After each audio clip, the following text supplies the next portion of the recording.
부활의 기쁜 주일을 마치고 그 다음 주일 부활절이 끝난 게 아닙니다. 오늘 성가대 찬양한 것처럼 우리는 부활의 증인으로 이 땅에 살아가야 합니다. 여러분들 많이 아는 것처럼 죽은 시인의 사회에서 영화에 쓰였던 굉장히 중요한 문장 하나가 까르페 디엠인데, 이 까르페 디엠이라는 말의 뜻은 seize the day라고 해서 그날을 잡아라, 현재에 충실해라, 이런 의미로 쓰이고 있습니다. 사실은 까르페 디엠은 호르스티우스라는 그 라틴어로 쓴 시인의 시에서 한 군데 뽑아온 구절인데요. 까르페라는 것 자체가 열매를 따다, 또 꽃을 거두다, 이런 뜻이 있고요. DM이라는 말이 오늘날 영어의 the day라는 뜻입니다. 근데 그냥 날이 아니라 the day, 바로 그날, 목적이 있는 날이죠. 그러니까 꽃과 열매를 따는데 바로 그 목적이 있는 날에 따라, 이런 뜻입니다. 그러니까 현대어로 설명해 보면 어떤 뜻이냐, 저를 한번 따라해 보세요. 제때 잘 거두어 드리게. 옆에 있는 사람에게 한번 얘기해 보겠습니다. 제때 잘 거두세요. 그러니까 이 까르페 디엠을 순간에 충실해라는 의미로 영화화해서 말하지만, 실제 그 시인이 쓴 시에는 열매가 잘 익었을 때 그때 빨리 따라. 오래 두면 썩는다. 꽃이 연그렀을 때 잘 따라. 아름다움의 순간은 금방 지나간다. 그 순간을 탁 잡아라. 그런 뜻이죠. 인생에도 때가 있습니다. 그때를 놓치기 전에 그때를 잘 잡으라고 까르페 디엠은 오늘도 얘기하고 있습니다. 학생 때는 공부할 때이죠. 그때를 놓치면 참 공부하기가 어렵습니다. 우리의 영성도 마찬가지라고 생각합니다. 하나님께서 여러분과 저를 위대한 교회로 부르셨습니다. 저는 오늘 우리를 향한 하나님의 까르페 디엠을 한번 생각해 보려고 합니다. 이때 우리가 무엇을 해야 될 것인가? 무엇을 잡아야 할 것인가 말이죠. 옛날에는 개나리, 진달래, 목련, 철쭉 이런 순서대로 폈습니다. 근데 요즘에는 확 추웠다가 알아서 자기들이 같이 탁 다 펴버려요. 그래서 운전하다 보면 희한한 현상이 일어납니다. 갑자기 추워졌다 갑자기 다 더워지니까 모든 게 순서 없이 다 펴버리는 거예요. 아마 개나리도 진달래도 벚꽃도 목련도 다 자신만의 까르페 디엠을 가지고 활짝 피었습니다. 우리도 영혼을 향해 속삭여야 합니다. 더 익을 때까지 기다리지 말고 성령의 사람이 되자. 더 하나님 충만할 때까지 기다리지 않고 하나님이 주시는 부활의 생명력으로 살자. 시간 나면 기도해야지, 시간 나면 예배해야지가 아니라 즉시 성령과 동행하고 기도하고 예배하라. 우리 영혼의 까르페 디엠을 불러야 할 때가 아닐까요? 만물이 환하게 핀 이 완연한 봄날에 여러분에게 같이 같은 마음으로 축복하고 싶습니다. 4월 한 달간 아름다운 부활의 증인이 되어 성령의 열매를 많이 맺으실 뿐만 아니라 같이 거두는 놀라운 축복의 그 순간을 잡는 여러분들 되시기를 주의 이름으로 축원합니다.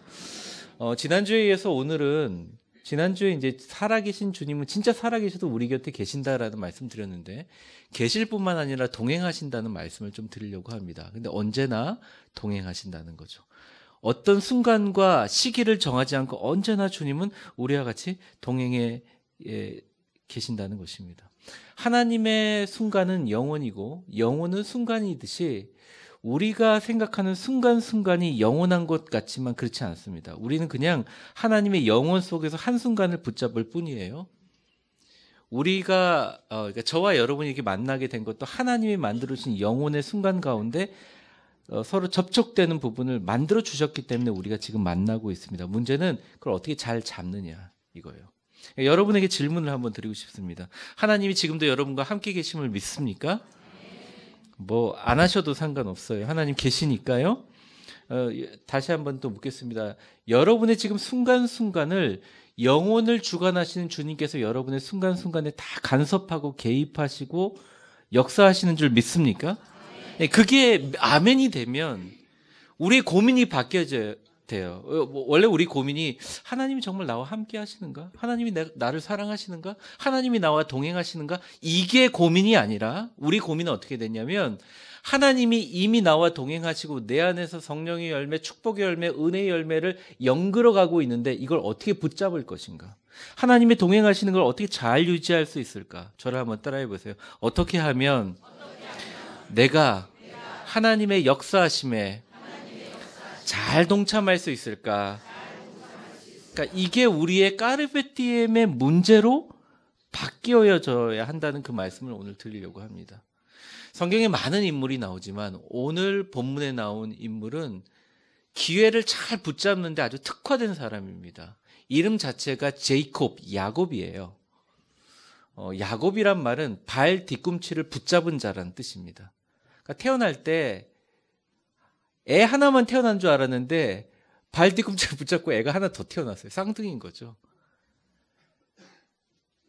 그래도 형하고 좀 같이 나가고 싶어서 맘먹고 싶어서 발 뒤꿈치를 잡고 같이 나와서 이름을 발 뒤꿈치를 잡은 자라고 지었던 겁니다. 근데 태어날 때만 발 뒤꿈치를 잡은 게 아니라 평생 형님의 발 뒤꿈치를 잡고 살았어요. 형님이 털털하고 남자답고 그러니까 형님 기분도 좋은데 배고프죠? 나 배고파. 팥죽 한 그릇 줄 테니까 장자권은 형 팔아. 야, 배고파 죽겠는데 팔 거야 안 팔 거야? 그래 가져라 마. 그러고서 장자권을 날려버리죠. 기회를 보면 놓치지 않고 탁 포착하는 사람입니다. 많은 분들이 저한테 문오리 팥죽이 맛있다고 자꾸 저를 꼬시고 그러는데 제가 문오리를 지나갈 때는 팥죽을 절대 안 먹습니다. 저희 사모도 계속 여보 팥죽 꼬마 먹었으면 좋겠어요. 그래서 저는 팥죽이 싫습니다. 왠지 에서와 그 야곱 때문에 그런 건지 저는 그게 싫어요. 잘 땡기지가 않습니다. 야곱은 여기서 멈추지 않습니다. 아예 마지막 이삭이 죽기 전에 첫 아들에게 주는 장자의 축복이 있는데 야곱은 늘 생각했어요. 난 발뒤꿈치 갖고 왔으니까 같이 한 탓으로 나온 건데 뭐 이렇게 생각했는지는 몰라도 형을 속이고 아버지를 속이고 그 거룩한 아버지의 축복의 손을 자기 머리에 되게 조작합니다. 그래서 엄청난 일을 벌였기 때문에 형 에서의 살해 위협을 당하고 도망치고 있어요. 도망치는데 오늘 본문 10절이 시작됩니다. 10절을 한번 읽어보겠습니다. 시작. 네, 보엘세바에서 하란으로 향하고 간다 했는데 보엘세바와 하란의 거리가 얼마냐? 800km입니다. 작은 거리가 아니에요. 야곱이 잠 깨어 일어나 돌베개 베고 잠 갔습니다 라고 얘기하는데 많은 분들이 뭐 하루 정도 캠핑하듯이 야영했겠지 이렇게 고난을 생각하는데 그게 아니에요. 800km라는 거죠. 서울역에서 부산역까지 직선거리로 선을 이으면 388km입니다.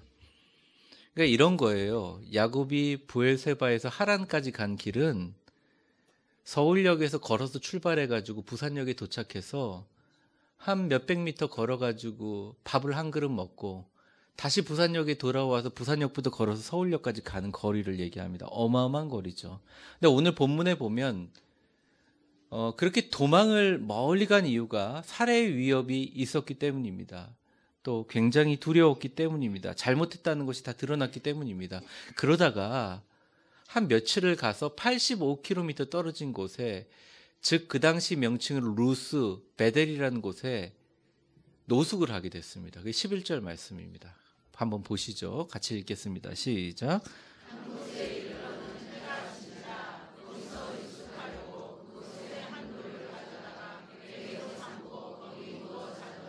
네, 아무것도 가져온 것이 없었어요. 그러니까 뭘 했어요? 먹을 것도 없고 그러니까 그냥 들어 누워서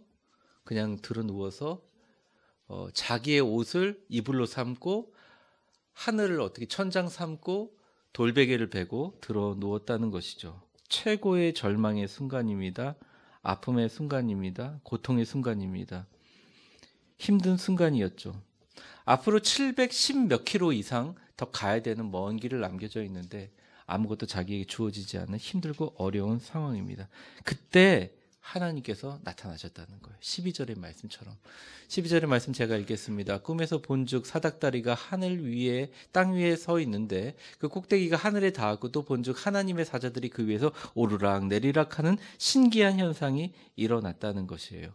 여기서 우리가 주목해야 될 중요한 메시지가 있습니다. 많은 사람들이 하나님의 동행하심은 나를 편안하게 만들고 내가 좋을 때, 기쁠 때, 감사할 때 일어나는 것이 하나님의 동행이라고 생각합니다. 그런데 성경에서는 거의 반대로 보여줘요. 어떤 것이냐? 편안하고 기뻐하고 감사할 때가 아닌 하나님의 진짜 동행하심은 어디서 나타나냐? 오히려 극심한 고통과 절망과 허무 속에서 초자연적인 역사로 우리에게 다가오신다는 거예요. 사랑하는 성도 여러분, 여러분의 상황 가운데 혹시나 야곱이 돌베개 베고잠 같은 고통과 고난의 여정을 걷고 계시고 슬픔과 절망에 빠져서 드러누워 계시고 있다면 왜 이렇게 힘들지라고 생각한다면 그것은 여러분이 어떻게 생각하기 한 거랑 상관없이 하나님이 여러분에게 주신 바로 그 때라는 거죠. DM이라는 거죠. 잡으라는 거죠. 까르페 디엠, 그것을 잡으라는 거죠. 그때를 잡아서 부르짖고 기도할 때 하나님의 사닥다리가 내려온다는 것입니다. 고통이 오고 절망이 올 때 어느 정도 단계가 지나면 하나님 외에 붙잡을 것이 없음을 인지적으로 또 감정적으로 깊이 있게 마음에 깊숙이 근본적으로 깨닫게 됩니다. 그때 우리가 할 것은 부르짖게 된다는 것이죠.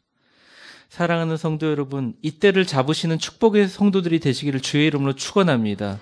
이때가 언제냐? 기도할 때라는 거예요. 이때가 부르짖을 때라는 거예요. 하나님의 사닥다리와 천군 천사의 기적이 삶을 관통하는 역전의 축복으로 여러분에게 늘 함께 하시기를 주의 이름으로 축원합니다. 이때 야곱에게 이제 은혜의 말씀이 들리는데 13절입니다. 먼저 13절의 말씀 한번 보겠습니다. 같이 읽죠. 시작. 또 본즉 여호와께서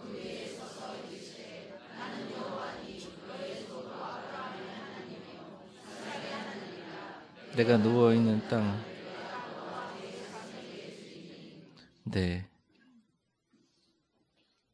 그 신비한 현상 가운데 13절에 주님께서 너 할아버지 알지?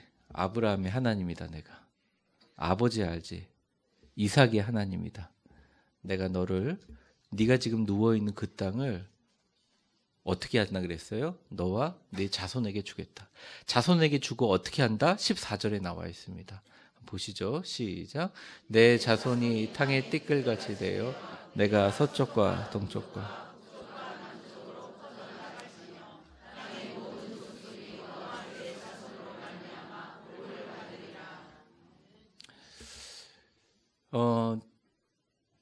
단순히 이것을 성서상에 있는 야곱의 이야기라고 생각하지 말고 우리의 이야기로 한번 생각해 보겠습니다.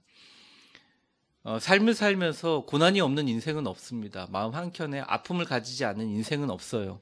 흔들리지 않고 피는 꽃이 없듯이 다 흔들릴 때가 있습니다. 쓰러질 때가 있어요. 넘어질 때가 있어요. 근데 그 순간, 우리에게는 이 순간이 영원처럼 길지만 주님의 영혼의 관점에 볼 때는 그건 그 순간이라는 거예요. 그 순간에 주님이 원하시는 건 뭐냐? 주님께서 직접 찾아오시고 우리로 하여금 그 순간을 잡기를 원하시는 거예요. 어떤 것을? 하나님의 약속을 믿기를 원하신다는 것입니다. 네가 누워있는 곳, 네가 절망으로 지쳐있는 바로 그곳이 너에게 얘기하는 너의 자손과 너에게 줄 약속의 땅, 축복의 땅으로 허락해 주신다는 것입니다. 제가 여기서 궁금한 것은 야곱은 참 기회주의자이고 인간적인 사람이고 부족한 사람인데 이 사람에게 참 위대한 점이 하나 있어요. 그것은 두 가지인데 한번 저를 따라해 보세요. 첫째, 가장 낮고 고통스러울 때 주님은 나를 안아주신다. 만나주신다. 거기에 대한 확신이 있는 것 같아요. 야곱의 일생을 다 보면 그렇습니다. 야곱이 이후로 20년 동안 고생을 하고 결국 20년 동안 찾아 헤매던 형 에서가 쫓아오니까 도저히 이제는 모든 게 끝났다 생각해서 야복강으로 가서 천사와 씨름하게 되죠. 그때도 마찬가지입니다. 그 순간 다시 주님 앞으로 다가가는 그런 믿음이 있었어요. 가면 건져주실 것이다. 나는 귀회자이고 나는 부족한 사람이지만 주님께 나가면 나에게 좋은 것을 예비해 주신다는 믿음이 있었습니다. 두 번째는 뭐냐? 그분은 우리에게 가장 좋은 것을 약속하고 지켜 그것을 꼭 약속을 지켜주시는 분들이라는 거죠. 저는 이 야곱을 보면서 저와 여러분들을 생각합니다. 이상하게 평안하고 기쁨이 있고 감사하고 행복할 때는 하나님이 계신다는 것을 느끼고는 있지만 하나님의 사닥다리와 하나님의 천군 천사가 오르내리면서 나에게 위대한 비전을 심어주는 그 소위 말하는 영어로 말하는 위대한 블레싱 티핑 포인트가 저에게 나타나지 않을 때가 많아요. 그런데 좀 힘들고 어렵고 절망 가운데 하나님밖에 볼 수가 없을 때 그때 드러누워 있는 장소를 향해서 하나님께서 말씀하시기를 네가 누워있는 땅을 너와 내 자손에게 줄 거라라는 하나님의 놀라운 비전의 약속이 나온다는 것입니다. 그러므로 우리에게 고난은 때때로 우리에게 유익을 줄 수도 있다는 거예요. 사랑하는 위대한 교회 성도 여러분, 우리의 삶의 순간순간 가운데 야곱의 돌베개의 짐이 있다면 그 짐을 무겁게 여기지 말고 돌베개를 피는 그 순간 하늘의 사닥다리가 내려오심을 주의 믿음으로 고백하시는 여러분들 되시기를 주의 이름으로 축원합니다. 근데 여기서 중요한 게 뭐냐면 야곱의 인격이 아니에요. 야곱의 생활 방식이 아니에요. 여기서 중요한 것은 정말 야곱이 믿는다는 것입니다. 하나님이 나를 이끌어 주시는 걸 믿는 것입니다. 아버지 백도 있고요. 할아버지 백도 있어요. 워낙 아브라함이 대단한 사람이고 워낙 이삭이 대단한 사람인데 내가 속여서 받았지만 이삭이라는 위대한 믿음의 사람, 우리 아버지로부터 나는 축복받은 장자라는 그 마음속에 믿음이 있어요. 그 믿음이 그로 하여금 위대한 하나님의 사람으로 만들었다는 것입니다. 이게 인간적으로 여러분들 이해가 안 될 수가 있습니다. 그래서 제가 드리고 싶은 말씀은 믿음은 내가 하나님을 어떠한 관점으로 해석하느냐가 믿음이 아니라 믿음은 하나님 그분 자체를 믿는 거예요. 나에게 역사하시는 하나님, 나에게 일하시는 하나님, 나를 인도하시는 하나님을 믿는 거죠. 저는 위대한 교회에 이렇게 좀 황당하고 어처구니가 없어도 때로는 낙심해도 주님은 나를 사랑하실 거야, 나에게 좋은 것을 주실 거야 믿는 믿음의 거인들이 참 많아졌으면 좋겠습니다. 이런 스케일의 믿음의 거인들이 좀 제가 한국에서 목회하면서 좀 빨리 만났으면 좋겠어요. 우리 위대한 교회가 1호, 2호, 3호, 100호까지 쫙 채워줬으면 좋겠습니다. 제가 오히려 부끄럽게, 아니, 제 집사님 그래도 되겠습니까? 장로님 그래도 되겠습니까? 이거 부끄럽게 하는 믿음의 거인들이 있었으면 좋겠어요. 여러분, 송림 빌딩 2층에 이렇게 모여 계시지만, 제가 꿈꾸는 교회는 굉장히 위대하고, 또 여러분과 함께 꿈꾸는 교회는 세상에서 가장 멋지고 아름다운 교회입니다. 이런 교회에 좀 힘있게 재정으로 또 때로는 힘있게 아름답게 이렇게 다 섬길 수 있는 믿음의 거인들을 주여 보내주시옵소서. 어저께도 기도했어요. 근데 어저께 잠에 꿈을 꾸다가 제가 야곱은 아닙니다. 근데 새벽 4시쯤에 잠깐 깼는데 꿈에서 깼어요. 근데 제가 꿈의 내용을 하도 복잡해서 다 기억은 못하는데 끄트머리를 제가 기억납니다. 뭐냐면 어저께 자기 전에 하나님 믿음의 거인을 보내주시옵소서 그랬는데 여기 계신 분들의 얼굴인지 모르겠지만 몇 명이 왔어요. 저한테 와가지고 제가 하나님 너무 감사합니다. 근데 그분들이 얘기하는 거예요. 목사님 앉을 자리가 없네요. 그러는 거예요. 그래서 네, 어디 앉을 자리가 없다는 거죠. 자리 갖고 올까요? 그럴 때 꿈을 깼어요. 그러니까 저도 여러분들 장소가 좁아서 부담이 있었던 모양이에요. 그러니까 그런 꿈을 꿨는데 여러분, 저도 그런 분들 때문에 덕 좀 보고 우리 교회도 그런 분들 때문에 덕을 좀 보는 여러분 이 자리에 오신 분들이 다 믿음의 거인이 되시기를 주의 이름으로 축원합니다. 여러분도 그런 분들이 될 수 있어요. 조건이 있어요. 절대 돌베개를 베고 자더라도 하나님은 나에게 좋은 것을 주신다는 마음을 잊어버리지 마세요.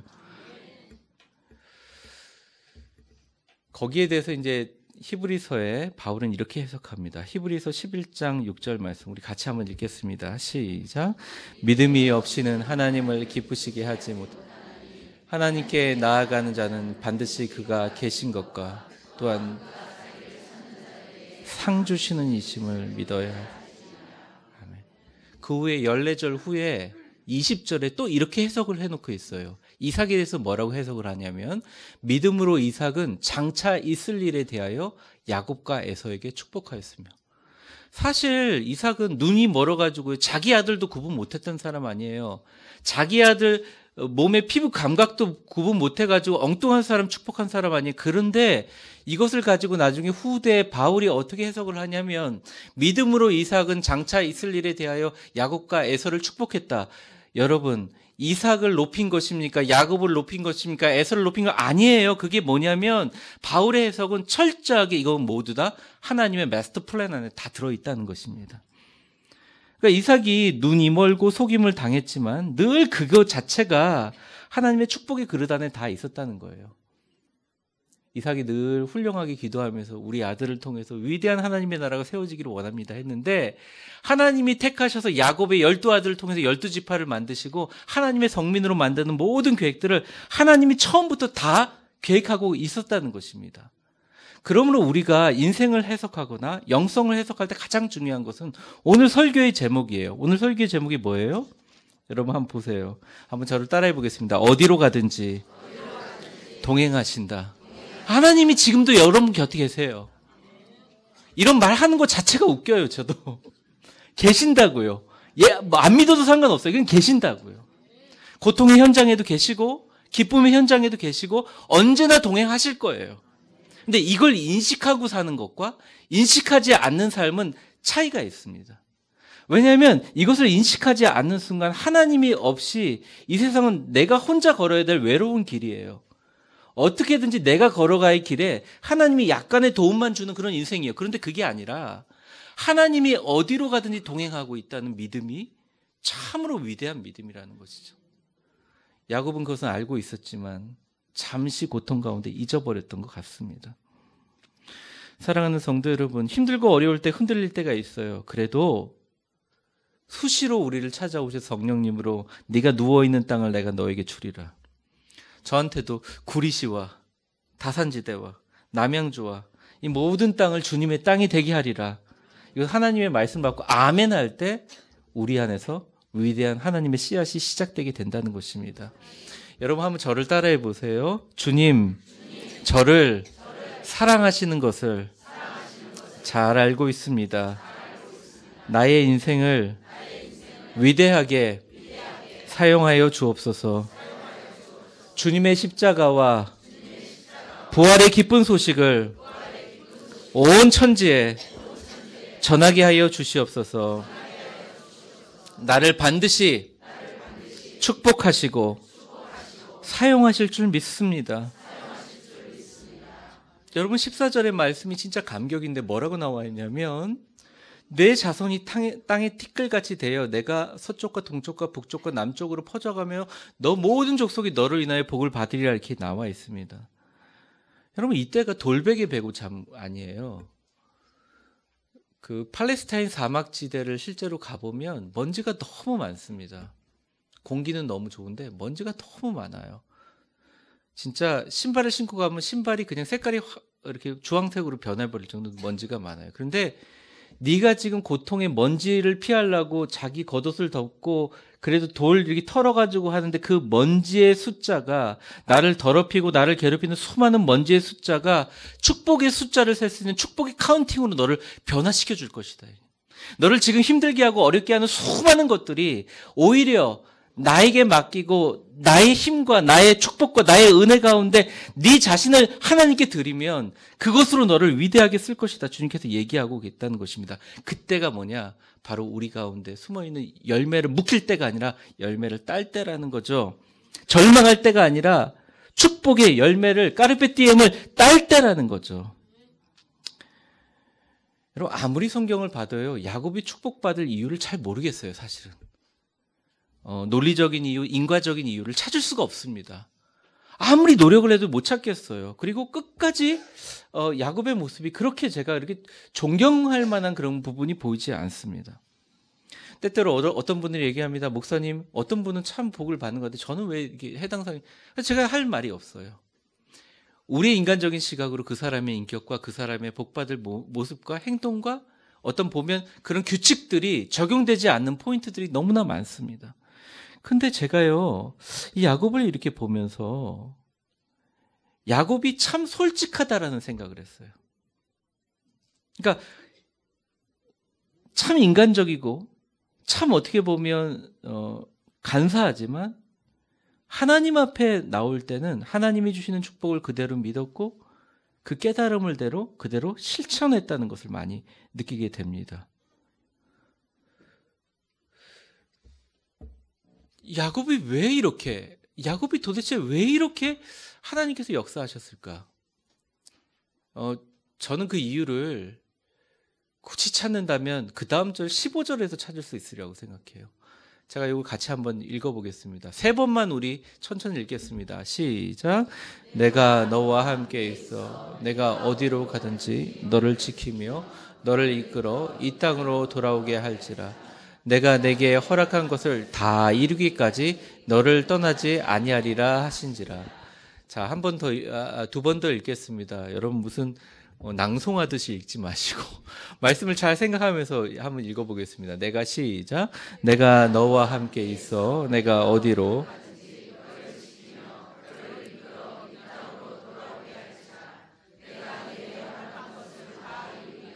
너를 떠나지 아니하리라 하신지라. 다시 한번 읽겠습니다. 내가 너와 함께 있어 내가 어디로 가든지 너를 지키며 너를 이끌어 이 땅에 돌아오게 할지라.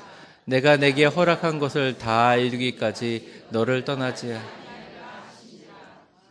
내가 이끌고 내가 지키며 내가 돌아오게 하고 내가 이루기까지 내가 할 것이다. 그리고 한번 저를 따라해보세요. 너를 절대 떠나지 아니하리라.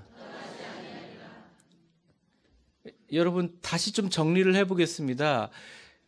우리 생각으로 하나님이 나를 떠난 것 같지만 아니라고요. 계세요. 지금 여러분들을 붙들고 계세요. 어디를 가든지 동행하신다는 거예요.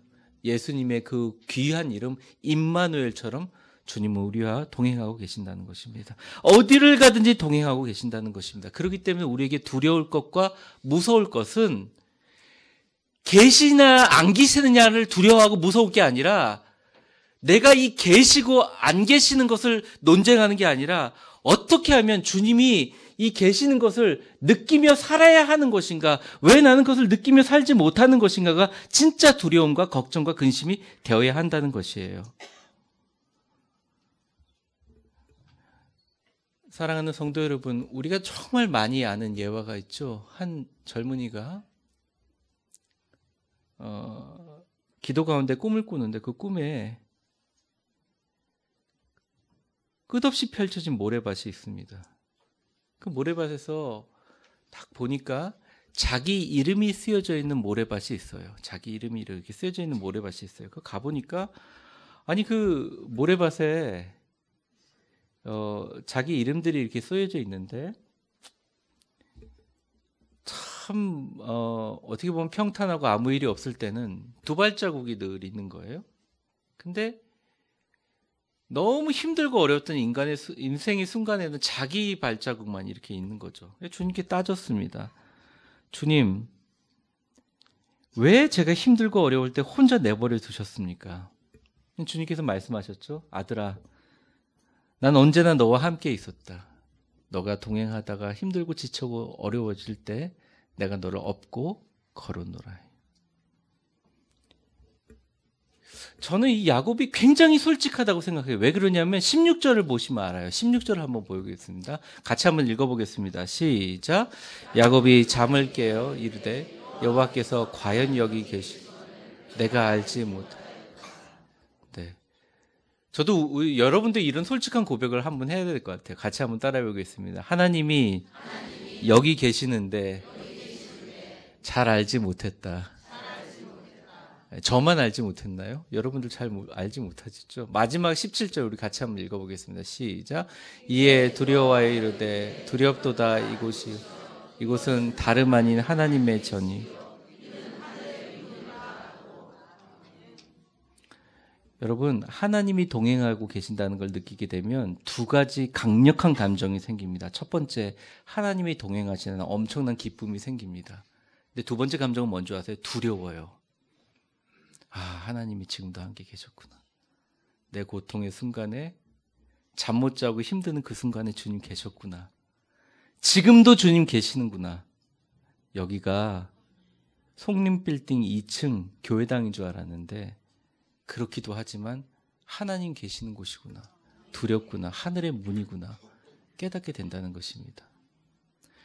여러분이 때로는 가정에 들어가서 가정을 좀 싫어할 수도 있어요. 힘들어할 수 있어요. 직장이 그냥 사람들의 모임이라고 생각할 수 있어요. 어느 곳을 가든지 하나님이 동행하심을 깨달으면 내 직장이, 내 일터가 하나님의 집이었구나. 하늘의 문이었구나. 17절에 나온 것처럼 다름 아닌 뜻이 뭐냐면 다른 사람들의 집이 아닌 하나님의 집이구나. 사랑하는 성도 여러분, 이제부터 여러분 결심하세요. 주님께서 나에게 가장 좋은 것을 예비해 주시고 계시는 위대한 하나님을 꿈꾸세요. 그러면 여러분의 걸어가는 길이 돌베개를 지고 가는 아골 골짝밭이라고 하더라도 그곳에 주님께서 말씀해 주시고 인도해 주시는 바로 그 길입니다. 하늘의 문입니다. 하나님의 전입니다. 그래서 야곱이요, 그렇게 깨닫고 나서 바로 일어나서 그곳에 돌단을 쌓고 예배를 드려서 루스, 베델이라는 곳을 세웠어요. 그리고 16절의 말씀처럼 돌아와서 그 베델이라는 지명을 중심으로 몇백 년이 지난 후에 그곳에 가나안이라는 지역이 형성되게 됐어요. 출애굽을 지나고 수많은 시절이 건너서 결국 네가 있는 곳으로 돌아오게 할 것이라는 하나님의 약속이 지켜졌다는 것입니다. 말씀을 좀 정리하기를 원합니다. 사랑하는 성도 여러분, 주님은 늘 우리랑 항상 동행하고 계십니다. 믿으십니까? 주님이 동행하고 있기 때문에 우리가 걱정할 부분은 주님이 동행하느냐 안 동행하느냐의 문제가 아니라 어떻게 하면 주님이 동행하시는 그 순간을 까르페 따고 잡고 탁 수확할 수 있겠는가? 거기에 대한 비결은 사실은 없어요. 문제는 정말 그것을 꽉 잡고 그 순간을 딱 잡는 그 순간의 포인트에 우리가 최선을 다해야 된다는 것이죠. 사랑하는 우리 위대한 교회가 사람들의 모임인 것 같지만 하나님이 세우신 모임입니다. 이것이 하나님의 전입니다. 하나님의 역사가 있는 곳입니다. 하나님의 축복의 문이 열리는 곳입니다. 여러분의 가정과 교회와 삶의 방향 가운데 그 순간을 딱 잡으시고 주여 내가 주님 앞에 기도합니다. 주님 앞에 나와 함께 하십니다. 두렵구나. 주님이 나와 지금까지 동행하셨고 앞으로도 동행하시고 지금도 주님과 함께 계시는구나. 하나님 나에게 주시는 축복의 물줄기를 바꿔 주시옵소서. 전능하신 하나님 나와 함께하여 주시옵소서. 나의 인생이 하나님을 영화롭게 하고 위대한 부활의 증인으로 쓰임받을 수 있도록 나를 사용하여 주시옵소서라고 이 순간을 꽉 잡으세요. 꽃을 피우세요. 열매를 맺으세요. 쓰러지지 말고 넘어지지 말고 힘있게 강건하게 하나님의 집 하늘의 문인 이 땅을 향해서 위대한 축복의 야곱처럼 제단을 쌓고 예배를 드리고 다시 한번 천성을 향해서 위대한 여정을 거느진 여러분들 다 되시기를 주의 이름으로 축원합니다.